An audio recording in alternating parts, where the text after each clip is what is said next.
కోరికలు నెరవేర్చుకోవడానికి ఎక్కడెక్కడి నుంచో ఈ దేవాలయానికి వస్తారండి. కేవలం ఒక్క ముడుపు కట్టి 11 ప్రదక్షిణలు చేసే స్వామివారు ఎంత పెద్ద ధర్మమైన కోరికైనా సరే నెరవేర్చారండి. 400 సంవత్సరాల పురాణత్వమైన శక్తివంతమైన హనుమంతుల వారి దేవాలయం. అన్ని ఆలయంలో చేసినట్టు ఈ ఆలయంలో ప్రదక్షిణలు చేయకూడదండి. 10 ప్రదక్షిణలు ప్రతి ఆలయంలో చేసినట్టు చెయ్యాలి. 11వ ప్రదక్షిణ మాత్రం నేను చేసినట్టు ఇలా రివర్స్ చెయ్యాలండి. 10 ప్రదక్షిణల తర్వాత 11వ ప్రదక్షిణ గనక మీరు ఇలా చేశారా, స్వామివారు మీ కోరిక నెరవేర్చి ఇంటికి పంపిస్తారండి. ఇక్కడ చూస్తున్నారు కదా, ఎన్నో ముడుపులండి ఈ ఆలయంలో. ఈ దేవాలయంలో ఉన్న విగ్రహం చాలా శక్తివంతమైనది, మరీ ముఖ్యంగా స్వయంభూ విగ్రహం అండి. అలాగనే హనుమంతుల వారి వాహనమై ఎంతో పెద్ద వాహనం అండి. మీరు ఎక్కడ ఏ హనుమంతుల వారి ఆలయంలో ఇంత పెద్ద విగ్రహాన్ని అయితే చూసి ఉండకపోవచ్చు.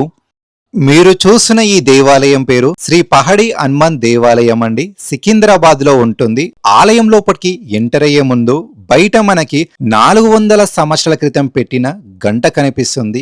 ఈ గంటని మోగిస్తే మీలోపు ఏవన్నా చెడు శక్తులు గాని దుష్ట శక్తులు గాని ఉంటే అంతమైపోతాయి అంట అండి. అత్యంత పెద్ద కొండ మీద స్వామివారు వెలిచారు. ఇక్కడ మనకి గమనిస్తే స్వామివారు పుష్పాన్ని పట్టుకొని ఉంటారండి. అలాగని ఇక్కడ మనకి చూస్తున్నారు కదా, ఎంతో పెద్ద హనుమంతుల వారి దేవాలయం అండి. కొండపై నుంచి విజువల్ చూస్తున్నారు కదా, అత్యంత పెద్ద ధ్వజస్తంభం అయితే ఈ ఆలయంలో దర్శనమిస్తుంది. మరియు ఎంతో పెద్ద హనుమంతుల వారి విగ్రహం కూడా. అలాగనే ఈ దేవాలయంలో ఉపాలయంగా శివాలయం, వినాయక స్వామివారి ఆలయం, అలాగనే మనకి ఇక్కడ బయట హనుమాన్ చాలీస్ కూడా కనిపిస్తుంది. తప్పకుండా హనుమాన్ చాలీస్ పారాయణం చేయండి.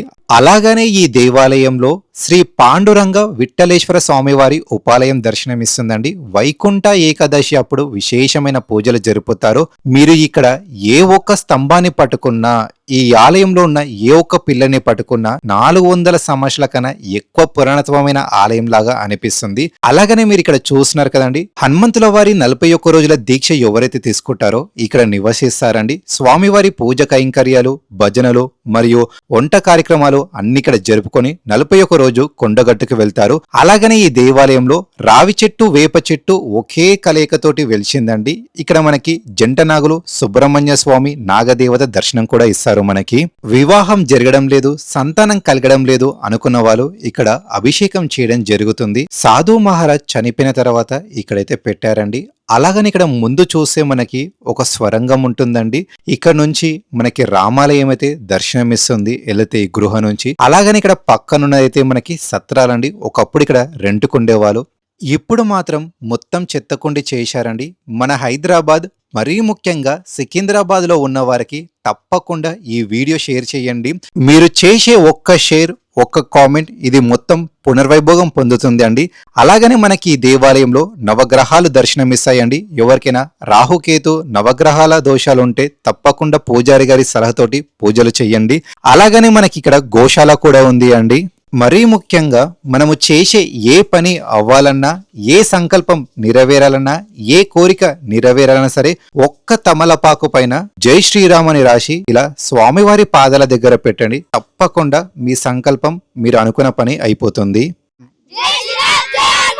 రామ లక్ష్మణ జానకి జై బోలో హనుమానికి జై శ్రీరామ్. జై శ్రీరామ్. ఈ దేవాలయం ఎక్కడుందంటే Secunderabad east Maredpally beside Brindavan motors పక్కనే ఈ ఆలయం ఉంటుందండి. దేవాలయం ఎంట్రన్స్ లోపే అత్యంత పెద్ద గేట్ అయితే ఉంటుందండి.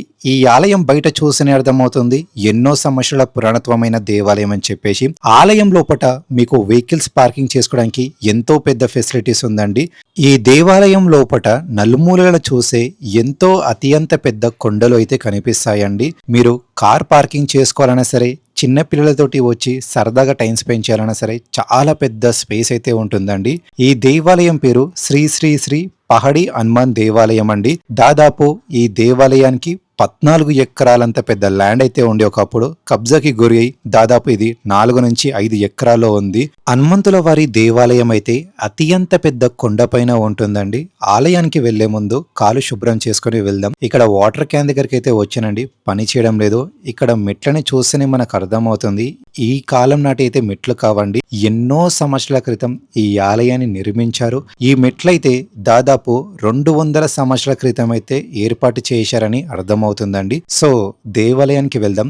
ఒక్కొక్క మెట్టుని జై శ్రీరామ్, జై హనుమాన్ అంటూ ఎక్కుతూ వెళ్దాం. అలాగనే మనకి పక్కన చూసే మొత్తం ప్రకృతితోటి రెండిపోయి ఉంటుంది.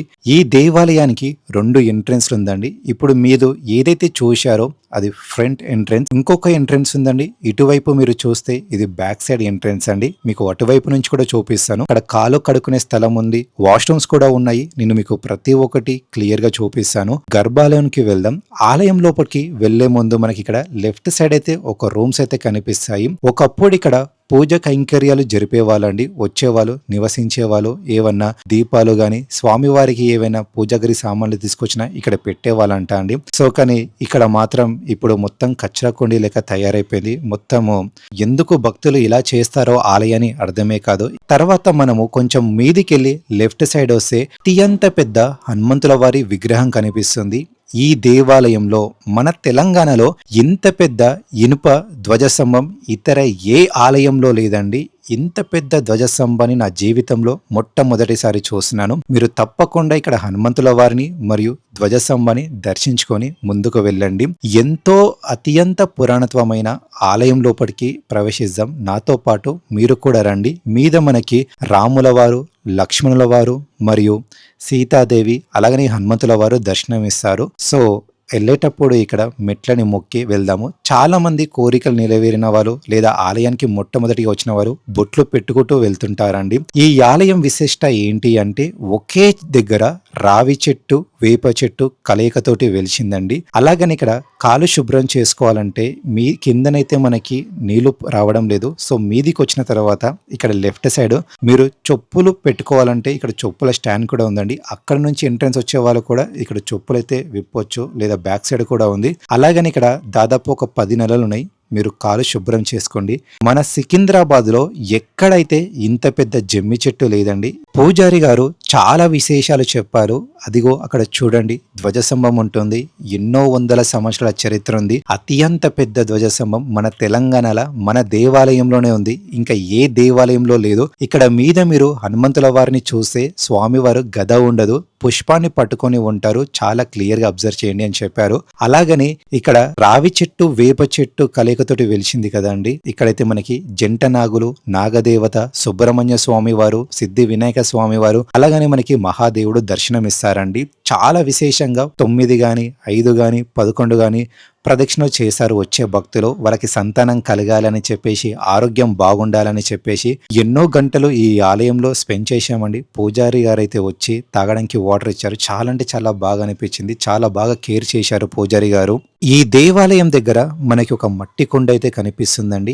ఈ మట్టి కుండల నీళ్లు పట్టుకోవాలి. నీళ్లు పట్టుకోవడానికి ఎక్కడనో అవసరం లేదండి, ఇక్కడనే వీళ్ళు ఏర్పాటు చేశారు. ఇక్కడ నల్ల విప్పి మట్టి కుండ నిండా నీళ్లు పట్టుకొని ఇక్కడ మనకి మహాదేవుడి చిన్న విగ్రహం కనిపిస్తుందండి. నంది ముందు మహాదేవుడి విగ్రహం పైన పరిపూర్ణమైన అభిషేకం చేసి, ఆ తర్వాత నంది మీద కూడా అభిషేకం చేసి సిద్ధి వినాయక స్వామి వారికి, అలాగనే ఇక్కడ జంట నాగులు, సుబ్రహ్మణ్య స్వామి వారికి కూడా అభిషేకం చేయాల్సి ఉంటుంది. మీరేమైనా పుష్పాలు గాని కొబ్బరికాయ గాని తెచ్చుకున్న ఇక్కడ స్వామి వారికి సమర్పించాల్సిందిగా ఉంటుంది. ఈ ఆలయంలో కార్తీక మాసం అప్పుడు మరియు మార్చ శివరాత్రి అప్పుడు చాలా విశేషమైన పూజలు కూడా జరుపుతారు. అలాగనే మనం ఇక్కడ రావి చెట్టు చుట్టూ ప్రదక్షిణలు చేద్దాం. మీకు ఇక్కడ కనిపిస్తుంది కదా, ఈ గంట 400 సంవత్సరాల క్రితం పెట్టారు. గంట కింద నిలబడి మోగిస్తే మనలో ఎటువంటి భూత ప్రేత పిశాక్షలున్నా వెళ్ళిపోతాయంట అండి. దేవాలయం లోపలికి ఎంటర్ కాగానే మనకి ఇక్కడ మన హైదరాబాద్, సికింద్రాబాద్, తెలంగాణలోనే ఇంత పెద్ద స్వామివారి వాహనం అయితే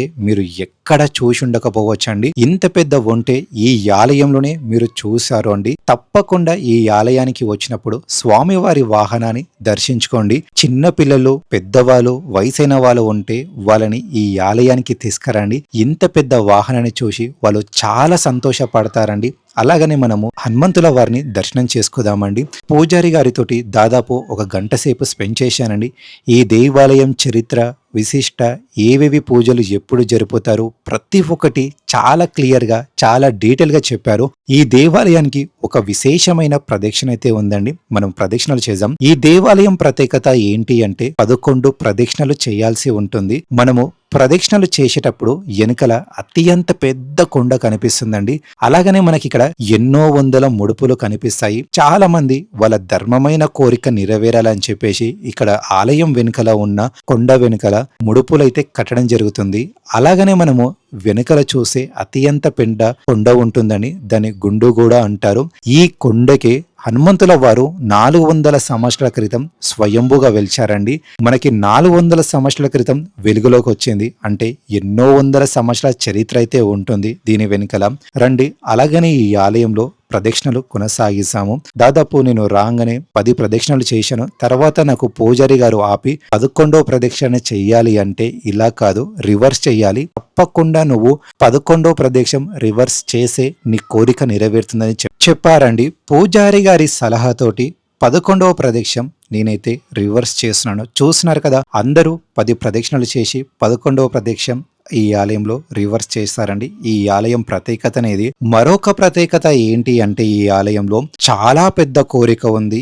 ఎన్నో సంవత్సరాల నుంచి ఆ కోరిక నెరవేర్చలేదంటే తప్పకుండా మీరు 108 ప్రదక్షిణలు చెయ్యాలి. అది కూడా మంగళవారం, శనివారం మాత్రమే. ఇక్కడ స్వామివారు వచ్చిన ప్రతి ఒక్కరికి ఉచితంగా అండి, ఒక్క రూపాయి తీసుకోకుండా ప్రతి ఒక్కరి గోత్రనామాల పైన అర్చన చేయడం జరిగిందండి. చిన్న పెద్ద అని తేడా భావన లేకుండా ప్రతి ఒక్కరికి సంతోషకరంగా వాళ్ళ జీవితాలు బాగుండాలి, చదువు బాగా రావాలి అని చెప్పేసి అర్చన చేశారండి.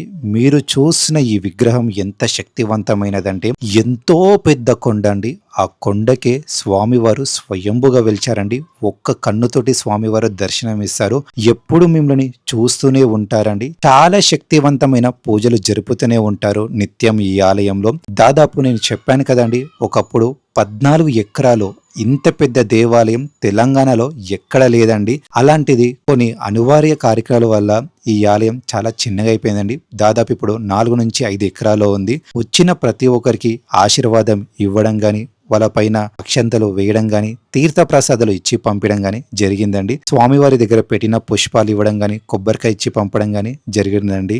హనుమంతుల వారి దర్శనం చేసుకున్న తర్వాత ఇక్కడ లెఫ్ట్ సైడ్ మనకి సిద్ధి వినాయక స్వామి వారు మరియు మహాదేవుడు కూడా దర్శనమిస్తారండి. ప్రతి సంకష్ట హర చతుర్థి, వినాయక నవరాత్రులు మరియు మార్ష శివరాత్రికి చాలా విశేషమైన పూజలు ఈ ఆలయంలో జరుపుతారండి.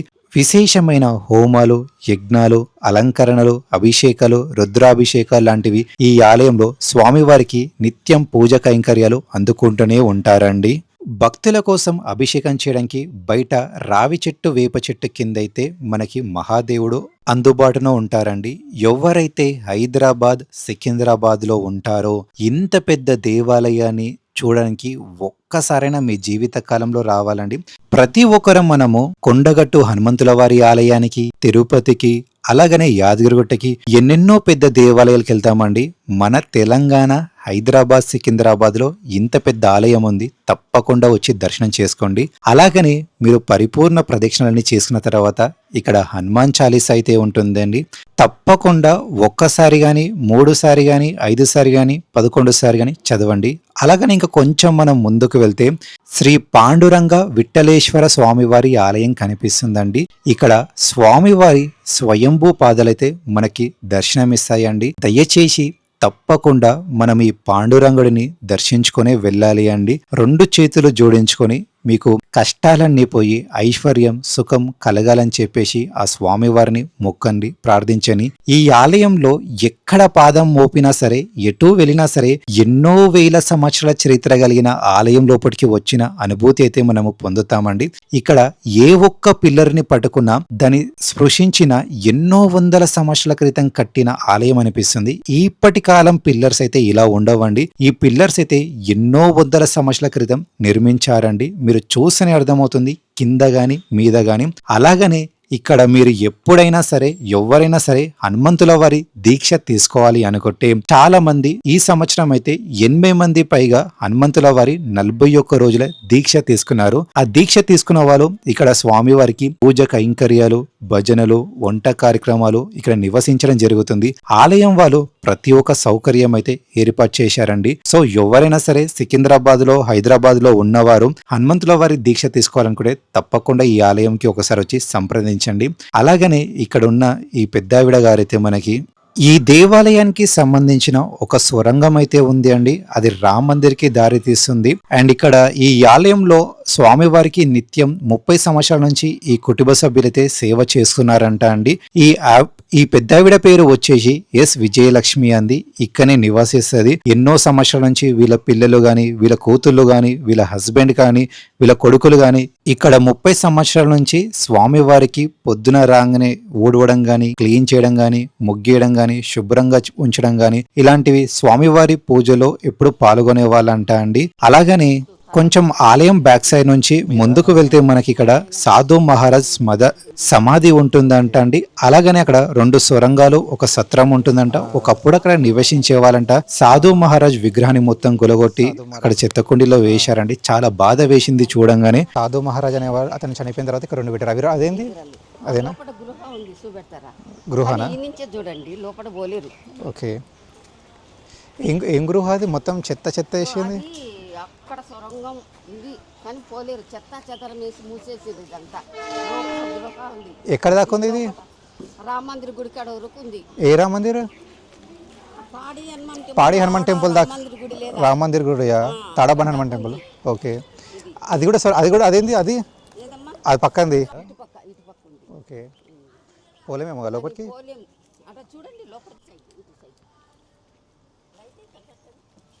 ఒకసారి ఫ్లాష్ లైట్ రాకపోయి ఇటే ఉంది గృహ.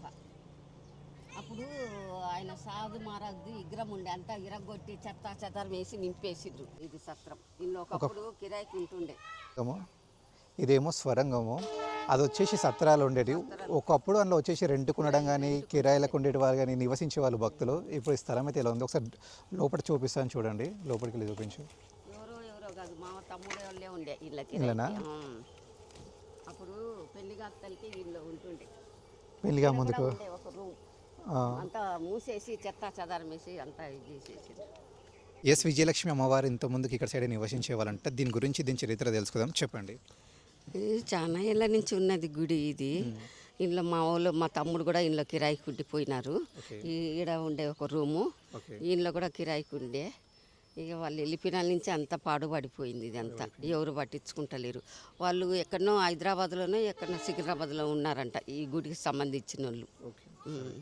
సో ఒకసారి వీళ్ళ పేరు ఇక్కడ వీళ్ళకి తెలుసుకుందాం. మీ పేరు? జీవన్ సాయి. ఏ క్లాస్? 7th class. ఇక్కడే ఉంటావా నువ్వు? సోను. ఏ క్లాస్? 4th. నువ్వు? నా పేరు తరుణ్ సాయి. ఏ క్లాస్? 7th. నువ్వు? నా పేరు రిత్విక్. నా 5th క్లాస్. నా పేరు కౌశిక్. నేను 8th క్లాస్. నా పేరు Rakesh. First year. So Rama Lakshmana Janaki జై బోలో హనుమాన్ కి. రామ లక్ష్మణ జానకి జై బోలో హనుమాన్ కి. రామ లక్ష్మణ జానకి జై బోలో హనుమాన్ కి. జై శ్రీరామ్. జై శ్రీరామ్. వీడియో చూశారు కదండి. నాకైతే చాలా బాధ వేసింది. దయచేసి ఈ దేవాలయం ఉన్నట్టు ప్రతి ఒక్కరికి తెలియలాగా కామెంట్ చేయండి. ఒక లైక్ అండ్ షేర్ కూడా చేయండి. ఈ దేవాలయంలో గోశాల కూడా ఉన్నాయండి. 3 గోవులు ఉన్నాయి. వచ్చినప్పుడు గోసేవ చేయండి. మనం కొంచెం దాన పెట్టినా సరే ఎన్నో జన్మల పుణ్యం కలుగుతుంది. అలాగనే ఇక్కడ బయట ఉన్న చెట్టు కాడ చుట్టుముట్టు జంట నాగులు, నాగదేవత, సుబ్రహ్మణ్య స్వామి, మొత్తం మనకి సర్పాల విగ్రహాలైతే బయట ఉందండి ఆలయం బయట. ఇప్పుడు మనం ఏదైతే చూస్తున్నామో ఇది ఈ దేవాలయం బ్యాక్ సైడ్ అండి. ఇక్కడ నుంచి కూడా ఒక ఎంట్రన్స్ ఉంది. ఆలయం బ్యాక్ సైడ్ నుంచి వెళ్తే మనకి కాలు కడుక్కునే స్థలం గాని, వాష్రూమ్స్ కానీ అన్నీ ఉన్నాయండి. నేను చూపిస్తాను. గేట్ లోపలికి రాగానే ఇక్కడ మనకి కనిపిస్తుంది, ఇక్కడ లాక్ వేసి పెట్టారండి. భక్తులు చాలా తక్కువ మంది రావడం తోటి సో చాలా మంది వచ్చినప్పుడు ఆ లాక్స్ ఓపెన్ చేస్తారు. వాష్రూమ్స్ అన్ని ఉంటాయండి అక్కడ. ఇక్కడ బయట అయితే కాలు శుభ్రం చేసుకుని ఆలయానికి వెళ్ళొచ్చు. తప్పకుండా మీకు ఏదైనా ఎమర్జెన్సీ ఉన్నప్పుడు ఇక్కడ దేవుడికి సేవ చేసే వాళ్ళకి అడగండి, వాళ్ళు చెప్తారు. హైదరాబాద్ లో ఉన్న పాడి హనుమాన్ మందిర్ దేవాలయానికి వచ్చాము. చాలా మంది అయితే విశేషంగా చిన్నపిల్లల రోజు అయితే కలిసారండి. ఈరోజు మంగళవారం తోటి స్వామివారి దర్శనం చేసుకొని అలాగనే స్వామివారి ముందు క్రికెట్ ఆడుకోవడం జరుగుతుంది. సో అలాగనే వీళ్ళు ఏ క్లాస్ ఏం చదువుతున్నారో తెలుసుకుందాము. సో నీ పేరు అండ్ ఏ క్లాస్ చెప్పు. నా పేరు చరణ్, శ్రీ విద్యార్థి స్కూల్లో 10th క్లాస్ ఇక్కడ నుండి. నువ్వు నీ పేరు? నా పేరు జశ్వాన్, 6th క్లాస్ చదువుతున్నా, గవర్నమెంట్ స్కూల్. ఓకే. నువ్వు? జయో నేను 6th క్లాస్ గవర్నమెంట్ స్కూల్. నువ్వే? నా పేరు సత్యరాజ్, శ్రీ విద్యా స్కూల్ 6th క్లాస్. నా పిల్లలు గణేష్, నేను 4th క్లాస్, నేను government school. Government school. Okay. నువ్వు? నేను నా పేరు Sai Kiran, 8th class government school. నువ్వు? నా పేరు తనుష్, 5th క్లాస్, నా గవర్నమెంట్ స్కూల్. నువ్వు? చూవా ఏ class? Third government school. Okay. నువ్వు? నా పేరు ఆర్యన్, నేను 6th క్లాస్ ప్రైవేట్ స్కూల్. జై శ్రీరామ్, జై శ్రీరామ్, జై శ్రీరామ్, జై శ్రీరామ్, జై హనుమాన్. దేవాలయం నుంచి బయటికి వెళ్ళేటప్పుడు తిలకం పెట్టుకోవడం మర్చిపోకండి. ఇక్కడ రావి చెట్టు వేప చెట్టు అని చెప్పాను కదా, మెయిన్ ఆలయం ఎంట్రన్స్ బయటనే ఇక్కడ మనకి అద్దం కింద స్వామివారి బొట్టు ఉంటుంది. తప్పకుండా పెట్టుకొని వెళ్ళండి. అలాగనే మీరు ఫ్యామిలీ తోటి వచ్చినప్పుడు సరదాగా ఇక్కడ కూర్చోవచ్చండి. రాకూరి డైరీస్ అనే మన ఈ యూట్యూబ్ ఛానల్లో దాదాపు ఇప్పటి వరకు మీకు 102 దేవాలయాలని చూపించాను. ఇది నా 103వ దేవాలయం అండి. తప్పకుండా ప్రతి ఒక్కరు ఈ ఆలయం ఉన్నట్టు తెలవాలి అంటే జై శ్రీరామ్, జై హనుమాన్ అని ఒక కామెంట్ చేయండి. సికింద్రాబాద్, హైదరాబాద్, తెలంగాణలో ఉన్న మీ ఫ్రెండ్స్కి తప్పకుండా ఈ వీడియో షేర్ చేయండి. జై శ్రీరామ్, జై హనుమాన్.